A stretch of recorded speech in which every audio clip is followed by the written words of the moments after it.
should happen? Look, Donald Trump has launched 3 assaults on the independence of the Fed. First, he said he was going to fire Jerome Powell. Then he got really interested in how much money Powell had authorized for rehabilitating and refurbishing the Fed Reserve buildings. And now, on a pretext, he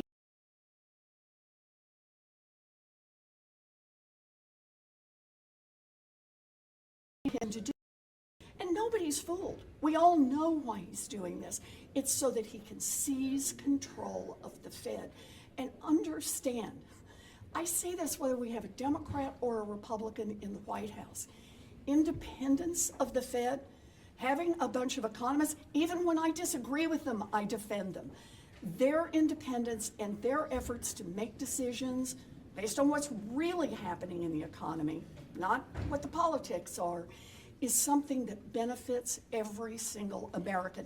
Donald Trump wants to burn that to the ground. Senator, can you speak to the role that FHFA Director Bill Pulte is playing in this whole thing? He's throwing a lot of allegations at a lot of Democrats about mortgage fraud and beyond. What do you make of Pulte's role in this? So look, Pulte clearly is not interested in his day job over at in housing, and instead is using his position to try to rifle through records to see if he can go through Donald Trump's hit list and find some people that he might or might not be able to cause trouble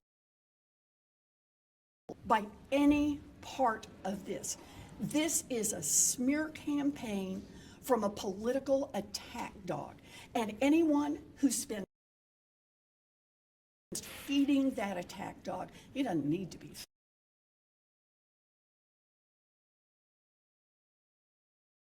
Or stall that. Look, this shouldn't be just Democrats who should say no. This is something Republicans should say no to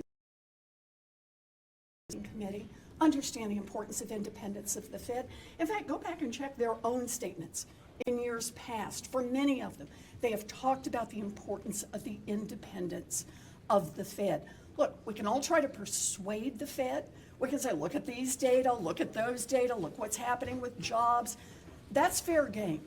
But what Donald Trump wants to do is he wants to control the Fed. He wants to fire the people who disagree with him and then have people put in their places who will just bend the knee to Donald Trump and say whatever he wants them to say.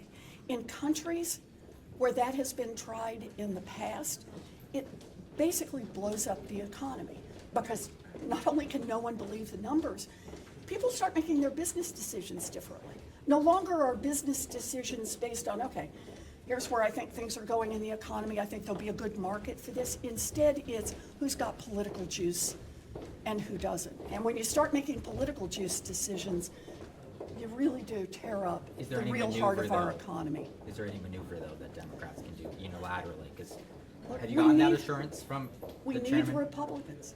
We need Republicans in the Senate to stand up and say, we're not going to grease the skids for Donald Trump's takeover of the Fed. Today's hearing is about greasing those skids, and it shouldn't occur.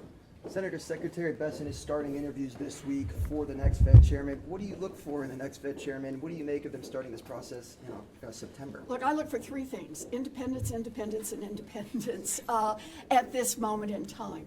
I also would like to see someone who, on monetary policy, reminds everyone that his job is a dual job to make sure that both inflation is kept low and that jobs are fully supported.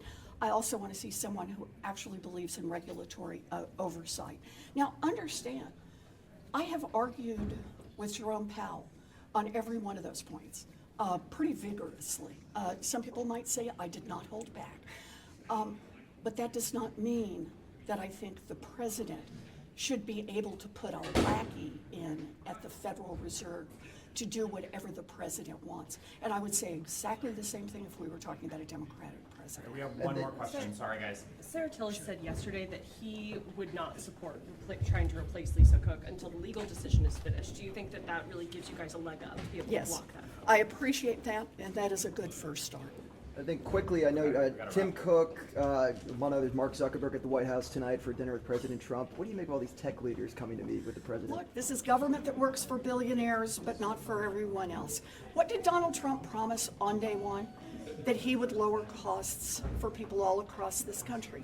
And here we are on day 225, and costs are up.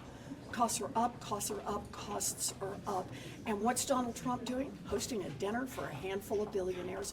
Donald Trump makes clear who he wants this government to work for. I think the government ought to work for the American And people. real- I'm sorry, I gotta run. I gotta real go quickly tap on in. Mom Down.